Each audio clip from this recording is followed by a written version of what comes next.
So when we talk about the root cause of anything, we're talking about something that cannot be seen. We have people that come in and they want us to give them answers right there, right then. And I laugh because sometimes I'm watching a movie or a TV show with doctors in it, and you are the worst person to watch that show with because you ruined the whole thing. And these doctors are able to diagnose by just looking. Oh yeah, they're like, oh, your left eyebrow twitched 3 times. You have blah blah blah. Okay. You explain the whole thing. Life is not. And your daughters and me are like, okay, we did that. I know. We have to know that. I just ruined. But I ruined the movie. But the reality is that in order for us to go down to those root cause, we have to take a look at those things that cannot be seen. Just they're not that obvious. And I believe that today we want to focus our conversation on that. Yeah. People talk about root cause medicine, and sometimes they don't even know exactly what it is. So I like to give this example often. I had a patient years ago who had issues with their thyroid, and other doctors had been increasing her medication over and over, and her numbers just wouldn't reach the goal. Her lab work was continuously abnormal, even though she was taking more medication. Well, I said, wait a minute, let's check some vitamin levels, because there are certain vitamins and some minerals that are required for your thyroid to even function properly. So I checked several of them. Her vitamin D happened to be extremely low. And as soon as I corrected that, boom, her medication began to work. And I can't remember if we were able to lower her dose or not, or, it just finally reached its goal. But that's an example of a root cause. It wasn't that the thyroid medication needed to be changed over and over again, but there was something under there that prevented things from functioning properly. And so that's what we look for. And just like you said in the movies, sometimes I'll hear people come from different types of practitioners, whether it's a traditional doctor or a naturopath or a chiropractor. It doesn't even matter. But I have heard people come from different places and say, oh, well, I was given XYZ. And I'm like, well, what for? What does it do? What is your goal? What are you trying to reach with this particular supplement, treatment regimen, or whatever. And sometimes they can't really explain it to me.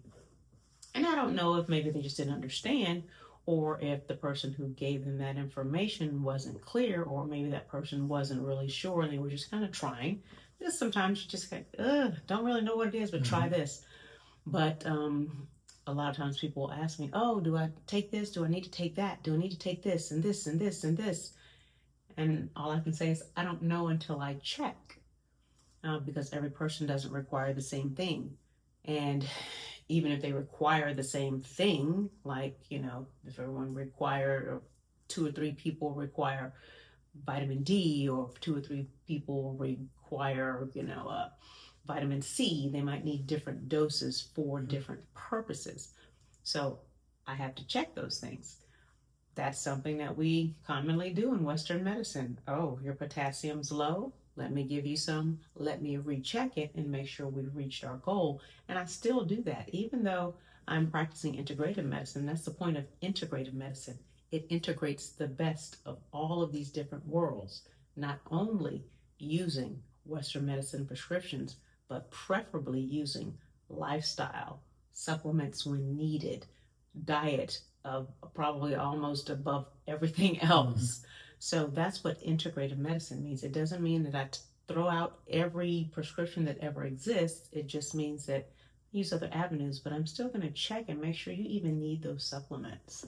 So what is the difference between the Western medicine and the methods that they use and functional medicine in terms of getting to the root cause? Because when we go to a regular doctor, they're going to tell us to do some blood work.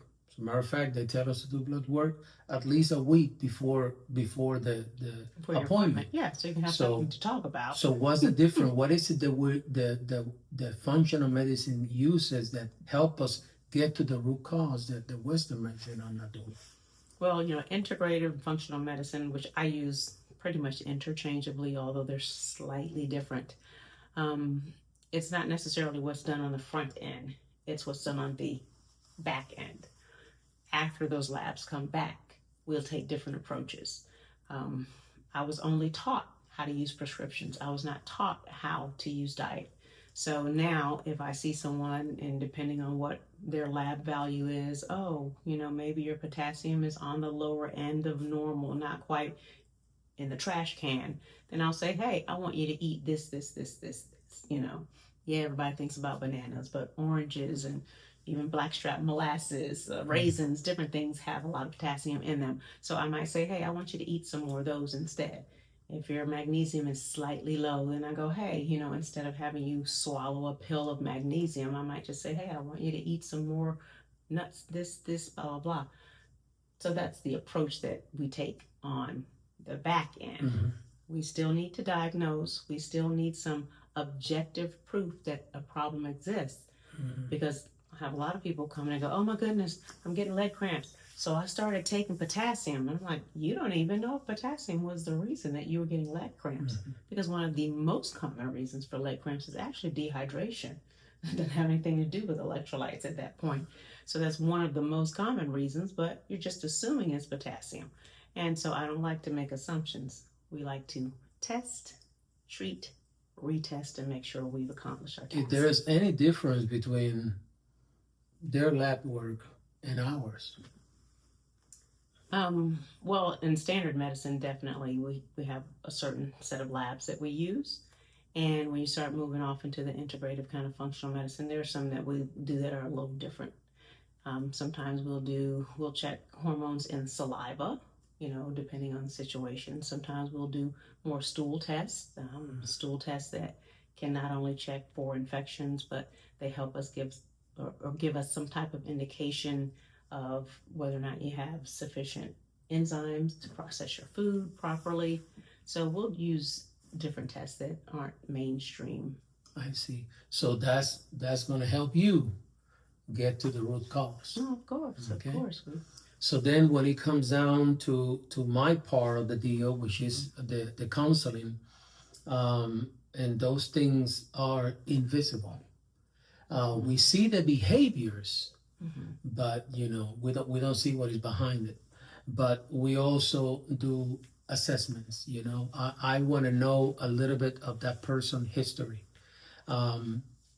Make the connection between some of those things that they learn in their upbringing that are affecting them today. So we take a look at that.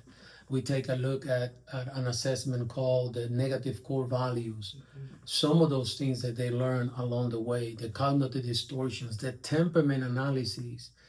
And all I'm trying to do is the same thing that you're doing, is trying to look inside, trying to connect some dots, like I have a lady the other day, and she suffers from anxiety, which means that everybody's suffering from anxiety these days. Very common.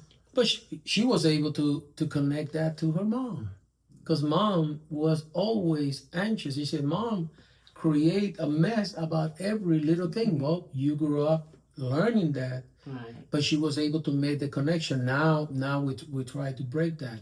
But we are going to spend maybe 4 or 5 sessions just going over this assessment, Investigating, yes. to try to get down to that root cause. What started the issue. Yeah. Yeah, and in a traditional setting, what may have happened is if she came to you and expressed feeling anxious, you would probably talk to her and start talking about some coping mechanisms. And then maybe at a physician's office, she would get a prescription. Whereas you say, wait a minute, this is how it started. Now what can we do to retrain your thought pattern? Yes. Not necessarily deal with the anxiety and try to figure out a way to work around it, but hold up, let's just see where it started, rewire your brain so you don't even have to feel anxious. Yes. And I love that, because at the end of the day, we don't want these people to feel great just for a couple of weeks and a couple of months, because you can try to change behaviors, you can try to change what you normally do, but eventually that which is inside is going to show. It's like when I cut the grass. It looks so good, and I put all that stuff to kill all the weeds and all that, and then poof, here comes the weed that they come out. Obviously, I didn't take care of that from the root. You see what I'm saying? And that takes a lot of work. That takes a lot of patience. That cannot be a 15-minute visit. Right. That's going to take some time. And our clients, the majority of them are patient, but it's going to take some time. And that is our passion. But my God, when you are able to go to the root of the matter, and you are able to fix it, and then it shows, their lifestyle changes, and now their emotions change, that the whole demeanor about them changes. That for me, that is the highlight of what we do here. But it cannot happen unless we address the root of the problem. Very true. So there you have it. This is Angel Casiano with my beautiful wife, Dr. Casiano. We are in the business of restoring people to wellness.